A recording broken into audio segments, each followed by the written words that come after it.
guys, welcome to the very first Boxing Bantz podcast. So Max, we are going live around the world on the podcast waves, and what a first few episodes we got.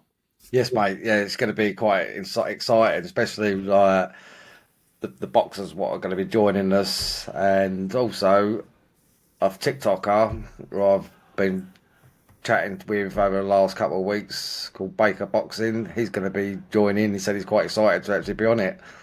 Yeah, absolutely. So we've got a load of guest pop stars. No, not the boxing stars, and people involved in and around the boxing world. So we've got, see who's coming on. Dewey Cooper's coming on. He's Francis Ngannou's trainer. We've got Mickey Amu, who's one of the managers of people like Ahmed Hatim. Ahmed Hatim says he's coming on. Sadim Amar's coming on. Oh, it's going to be off the chart. We've got lots and lots. You know, possible we get Giorgio Vizioli, Jimmy Tom Sains. Yeah, Tom Wellens. Yeah, so guys, this is the place where you want to be. You want to come and listen to the podcast, and we're going to be talking to people about their lives inside and outside of the ring, and of course I'm bringing you the latest scoop alongside everything else on FTTV Boxing. So it's just another member of the boxing family. So we've called our boxing banter channel Boxing Bantz. So what better name, mate? Yeah, you know, Boxing Bantz, because we're going to be getting into it. Yeah, mate. Yeah, we are. And today is going to be no different. So, okay, well, I want to talk about just the fight stuff that happened over the weekend. You're a Jake Paul fan. I don't particularly rate him very highly, and I reckon that was fixed. He didn't even catch him with a clean punch in the end before he fell over. I know. Listen, it's been like that forever. I'm a Jake Paul fan, not because of his boxing abilities. I'm a Jake Paul fan because what he's actually done for the boxing and the women in the boxing, he's done incredible, right? That is why I'm a fan of him. I don't rate his boxing at all, right? And I said to some of them earlier, I'd like to see Bivol get in the ring, school him, bash him up and get rid of him out of the ring. School him? He wouldn't last 60 seconds against Dimitri Bivol. Oh, talking about that. Malik Zayn coming on as well, who was who did fight Bivol, yes. He did. He gave a good account of himself. People didn't even wait until last past the first round, and he certainly showed the world. And listen, his excellency certainly liked him, didn't he?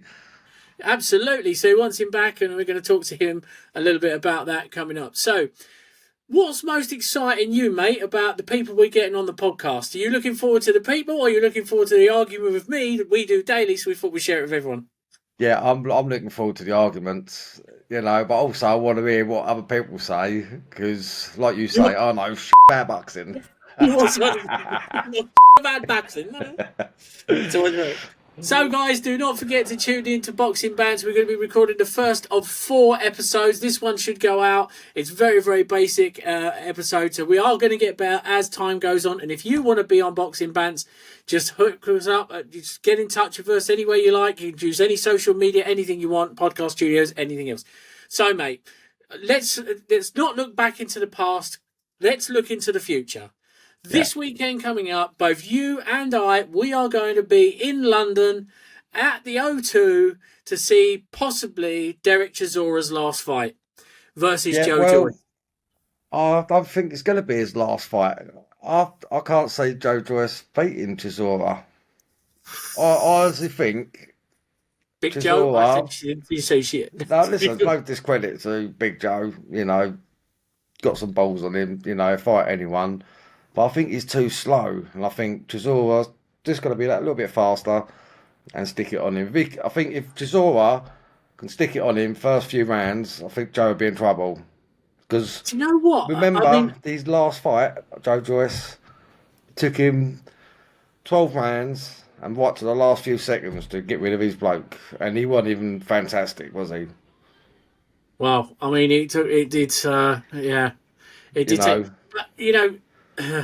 You've obviously got what's gone on with Joe over the last few fights. The couple of fights that he's had with Big Bang Zilly Zhang, I mean, did take its toll, and it was a proper demolition job. And Zhang, listen, how shocked was you when he took it to the face and just saw a face plant? I was like, no way. You know, it was a battle of the slow guys, but you know, and the minute I saw that, and I said to you, and you can confess to the world, fess up, fess up. I told you that when he fights Wilder, Wilder ain't gonna last. I said because Wilder just cannot handle top 10 opponents. Yeah, At that no, weight division. I've got to eat a bit of humble pie here. Right. But I just thought Wilder's last fight, not the one he had with Zhang, one before, I always put it down to him eating the mushrooms and it chilled him out too much. This was according to his manager or coach. And I thought, oh, perhaps he's not on them no more. He's going to come back like the Wilder we all knew, you know, explosive, throwing the bombs and all that. But he wasn't. He's a completely different man. He didn't let off one shot. And then, like you say, never turned his back on a man in the ring. And what did he do? He turned his back, as soon as he spun round, have that. Gone. Oh mate, he was KO'd proper. Yeah. But I still believe there's a place in boxing for him. Yeah, didn't someone saying he's going down to like Bridgerweight? Yeah. Yeah, I think that's so, what fights. but... I mean, you've got Alan the Savage Babbage, who wasn't so savage, he got demolished in 36 seconds by Johnny Fisher. Yeah, he got the savage beaten out of him. Yeah, he didn't. He have the savage taken out there. Whose real weight division would probably be Bridgerweight. You've got an argument that you've got fighters like Jordan Thompson and fighters of that sort of weight level that are at cruiserweight, but big cruiserweight, 6'4", 6'5" guys who could step into that new WBC Bridgerweight division. I mean, I think it's quite exciting. Talking about that, do you think Usyk could get into that category? Absolutely. I mean, what would be great is for all of the sanctioning bodies to then say, right, we're going to introduce a new Bridgerweight category between cruiser and heavy. Yeah. It's going to be between 195 and 215. Or whatever it is that they want to put the weight at. 220, I say, at least. And then have the real big guys in the heavyweight, and then Usyk come along, have all of them and all, because that's what was going to happen. I mean, we can sit there and say it till the clouds come home. I mean, I can't see Deontay Wilder, other than detonating right hand that was a miracle punch thrown from the gods, doing anything too much to Usyk. He's just such an elite fighter. Having said that, I reckon, and I'll put money on the fact that I think Fury does him in December. No, I don't. I'm going to stick to my guns. I'm not a Fury hater. I think he's a fantastic fighter, but I think it's going to be a mental thing. He's going to go into that fight knowing that he lost, and he did give Usyk some good shots. Usyk took the body shots well. The uppers, the hooks, he took them all. Everything Fury threw at him, Usyk took. And I think now it's going to play a big role. I think it's going to be down to Fury's mental state come fight night. Well, I don't know, really. I think what you're looking at is going to be a heck of a rematch, but I think you're going to see Fury come out and not take no prisoners. Stop messing about this time, and he's going to take it serious. The last two fights that Fury has, he thought it was a game. The first one against Francis Ngannou, I think he won. He but didn't take that seriously. By the skin of his teeth. But the second fight, I said, I would have been happy win, lose or draw for either fighter. It was that close. But if he hadn't been messing about, it would have been a different story. This time, Fury is not going to mess about. And I think Usyk knows that. I think Usyk I'll tell you what, there's one thing I didn't agree with what Fury said at the end. Usyk only won because of the war in his country. No, he didn't. Usyk won because he was won. The better fighter. And the only thing that made Usyk win is the Tyson Fury touchdown. Other than that, he battered him in that 9th round, and he was saved by the bell. Well, it was saved by the referee, saved by the bell, given a standing 8 count, which is the right thing to have done. I think the referee should have done it earlier. No, but I think bumping from pillar to post. No, I think the ref stepped in just a little bit too early. He should let Usyk finish him off.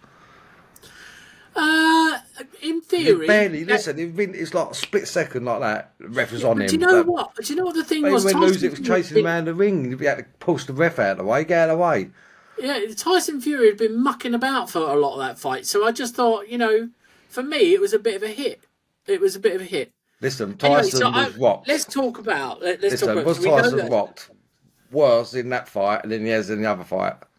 Yeah, I'd give it that. I'd give it that. Even when He didn't Deontay Wilder actually go down, whacked did he? him. That was the thing. I think he was like, "What the?" I mean, what the even hell's with going Bantz on? Ngannou, This he little knew buck he taste had that rabbit is power. beating me up.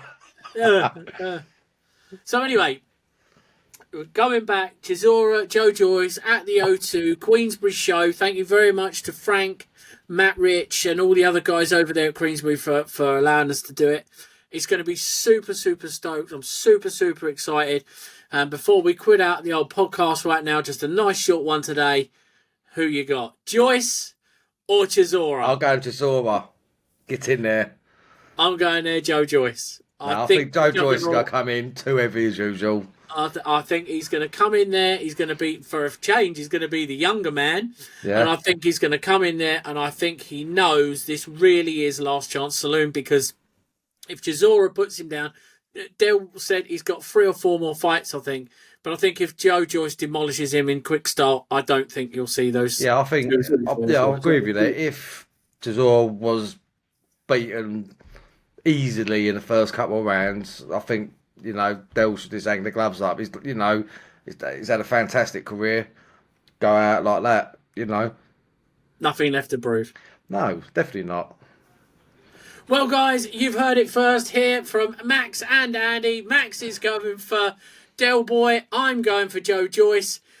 Bring on the pain the weekend, guys, and we'll see you again. Don't forget to like and subscribe on whatever media and podcast, whoever your podcast host is, and we'll be back to you and join in all the boxing chat. And if you want to be a guest star and a guest on this show, just let us know. Take care, guys. See you again soon. Later.